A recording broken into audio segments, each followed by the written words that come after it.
श्री शिवाय नमस्तुभ्यम हर हर महादेव। देखिए दोस्तों, आज का यह वीडियो हम सभी लोगों के लिए बहुत ही ज़्यादा खास होने वाला है, क्योंकि कल शुक्रवार के दिन अष्टमी की तिथि पड़ रही है। पूज्य गुरुजी ने बताया है कि अष्टमी की तिथि में हमें शिव और शक्ति को प्रसन्न करने के लिए मात्र सफ़ेद पुष्प से और मिश्री के दाने से एक ऐसा अचूक उपाय करना है। देखिए, यह उपाय हमारे जीवन में धन धान्य की प्राप्ति करवाने वाला है। और इसी के साथ में यदि हमारे जीवन में दुर्भाग्य चल रहा है, हमारे जीवन में धन दौलत की प्राप्ति हो ही नहीं पा रही है, पति पत्नी में आपस में बनती नहीं है, लड़ाई झगड़े होते रहते हैं, व्यापार में आए दिन किसी न किसी प्रकार का नुकसान हो रहा है, नौकरी नहीं लग पा रही है, घर में किसी भी प्रकार की समस्या चल रही है, तो गुरुजी ने बताया है कि यह विशेष उपाय आपको जरूर करना चाहिए। तो देखिए दोस्तों, पूज्य गुरुदेव की ही कथा को सुन करके और समझ करके ही आपको इस उपाय को बहुत ही विस्तार से समझाने का प्रयास करेंगे। लेकिन उससे पहले वीडियो को लाइक करें, चैनल को सब्सक्राइब करें और कमेंट में श्री शिवाय नमस्तुभ्यम या फिर ओम नमः शिवाय जरूर लिखें। देखिए, आप सभी जानते हैं कि अष्टमी तिथि का हमारे जीवन में बहुत ही अधिक महत्व होता है, और जब भी अष्टमी की तिथि शुक्रवार के दिन पड़े तो इससे हमें माता लक्ष्मी की कृपा प्राप्त होती है। तो इस दिन हमें माता लक्ष्मी को प्रसन्न करने के लिए कुछ विशेष उपाय जरूर करने चाहिए। तो देखिए, इस वीडियो में हम पूज्य गुरुजी द्वारा बताए गए कुछ बहुत ही खास उपायों के बारे में जानेंगे, जो आपकी किसी भी प्रकार की मनोकामना को परिपूर्ण करने के लिए बहुत ही चमत्कारिक सिद्ध होने वाले हैं। तो चलिए दोस्तों, जानते हैं गुरुजी द्वारा बताए गए पहले उपाय के बारे में। देखिए, यह उपाय विशेषकर इच्छा पूर्ति के लिए है। यदि आपकी इच्छा कई दिनों से परिपूर्ण नहीं हो पा रही है तो आपको यह उपाय करना चाहिए। देखिए, यह उपाय विशेषकर शुक्रवार के दिन ही किया जाता है, और यदि इस अष्टमी की तिथि पर इस उपाय को आप करते हैं तो आपके लिए बहुत ही सर्वोत्तम होने वाला है। देखिए, इस उपाय को करने के लिए सबसे पहले तो आपको मात्र सफ़ेद पुष्प लेने होंगे। आपको 7 सफ़ेद फूल लेने होंगे, यानी कि आपको 7 सफ़ेद फूल लेने हैं। केवल आपको ध्यान रखना है कि जो सफ़ेद पुष्प हैं वह केतकी का नहीं होना चाहिए, और किसी भी प्रकार के पुष्प आप ले सकते हैं। अब देखिए, इसी के साथ में आपको एक स्टील के पात्र के अंदर 2 चम्मच कच्चा दूध मिलाना है, और उसमें आपको शुद्ध जल मिला करके कच्चे दूध से युक्त जल तैयार कर लेना है। अब देखिए दोस्तों, ये जो सफ़ेद पुष्प हैं और कच्चा दूध हैं, इन्हें लेकर के आपको पहुंचना है भगवान शिव के मंदिर में। देखिए दोस्तों, यह जो उपाय है विशेषकर आपको प्रदोष काल के समय में करना है। प्रदोष काल का समय सूर्यास्त से 45 मिनट पहले शुरू हो जाता है और सूर्यास्त के 45 मिनट बाद तक रहता है। तो इसी समय में आपको यह उपाय करना है। देखिए, प्रदोष काल के समय में आपको समय नहीं मिल पाता है तो फिर इस उपाय को आप सुबह से लेकर के शाम तक किसी भी समय में कर सकते हैं। अब देखिए दोस्तों, मंदिर पहुंचने के बाद आपके पास जो 7 सफ़ेद फूल हैं उन्हें आपको शिवलिंग पर, जहां माता पार्वती का हस्तकमल होता है, कटी वाला भाग होता है, वहां पर आपको एक एक पुष्प शिवलिंग पर माता पार्वती के हस्तकमल पर समर्पित करते जाना है। आपको माता पार्वती के हस्तकमल के चारों तरफ 7 पुष्प एक एक करके अर्पित कर देने हैं, और आपको अवधूतेश्वर महादेव का स्मरण करते रहना है। अब देखिए दोस्तों, यह जो कच्चा दूध है इसे आपको शिवलिंग पर अर्पित नहीं करना है, इसे आपको लेकर के आना है शमी के वृक्ष के वहाँ पर। यदि आपके घर पर ही शमी का पौधा है तो वहाँ पर भी आप इस कच्चे दूध को अर्पित कर सकते हैं, अवधूतेश्वर महादेव का स्मरण करते हुए। पूज्य गुरुजी ने बताया है कि जो भी व्यक्ति इस प्रकार से सफ़ेद पुष्प अर्पित करके कच्चे दूध को शमी के वृक्ष की जड़ में अर्पित कर देता है, उसकी जो भी मनोकामना है वह महादेव की कृपा से निश्चित ही परिपूर्ण हो जाती हैं, और उसे अपने हर कार्य में सफलता की प्राप्ति होती है। देखिए दोस्तों, अब हम जानते हैं दूसरे उपाय के बारे में। देखिए, यदि आपके बच्चों को किसी भी कार्य में तरक्की नहीं मिल पा रही है, या फिर यदि आप अपने स्वयं के लिए यह उपाय करना चाहते हैं तो आप स्वयं भी इस उपाय को कर सकते हैं। नौकरी नहीं लग पा रही है, तरक्की नहीं मिल पा रही है, तो आपको यह उपाय करना है।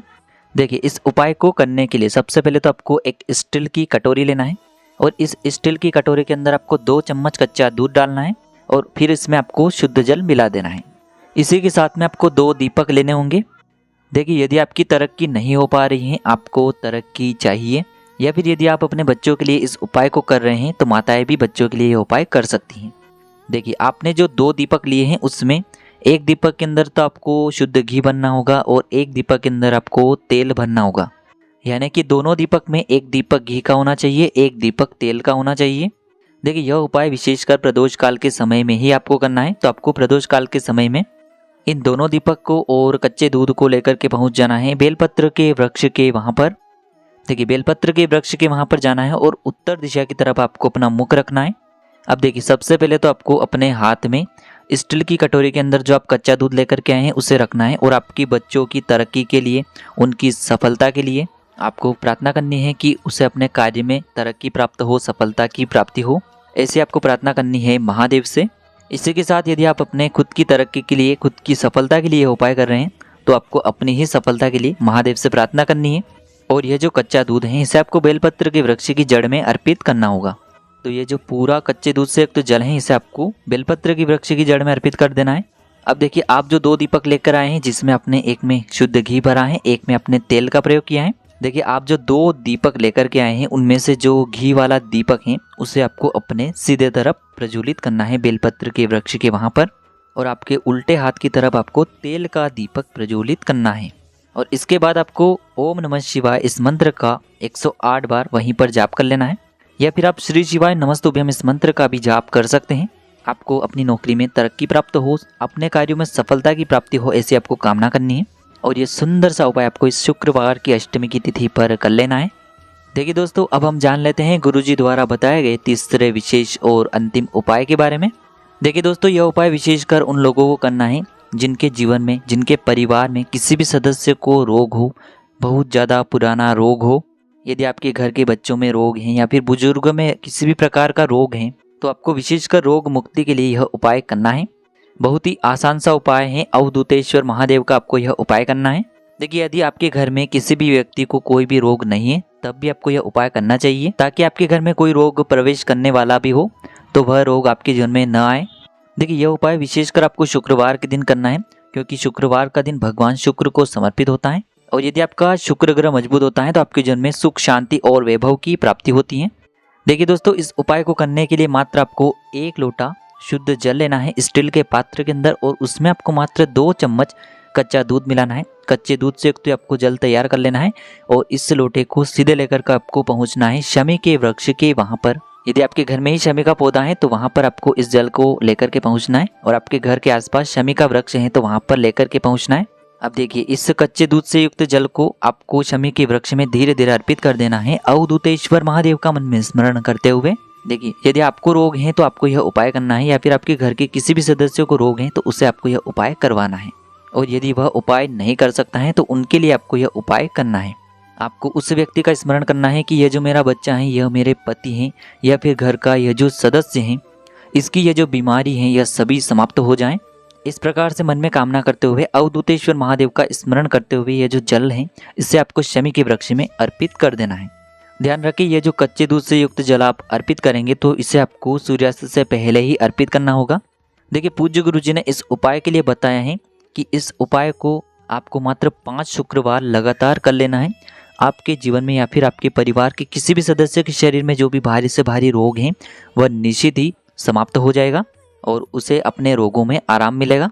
तो इस प्रकार से आप रोग मुक्ति के लिए चमत्कारिक उपाय कर सकते हैं। तो देखिए दोस्तों, इस प्रकार से आज के इस वीडियो में हमने आपको शुक्रवार की अष्टमी की तिथि पर किए जाने वाले 3 चमत्कारिक उपाय बताने का प्रयास किया है, जो भी आपके लिए उचित हैं, सरल हैं, उसे आप कर सकते हैं। यदि उपाय से जुड़ा किसी भी प्रकार का सवाल रहता है तो कमेंट में पूछ सकते हैं। उपाय को करते समय किसी भी प्रकार की गलतियां न करें। श्री शिवाय नमस्तुभ्यम। हर हर महादेव।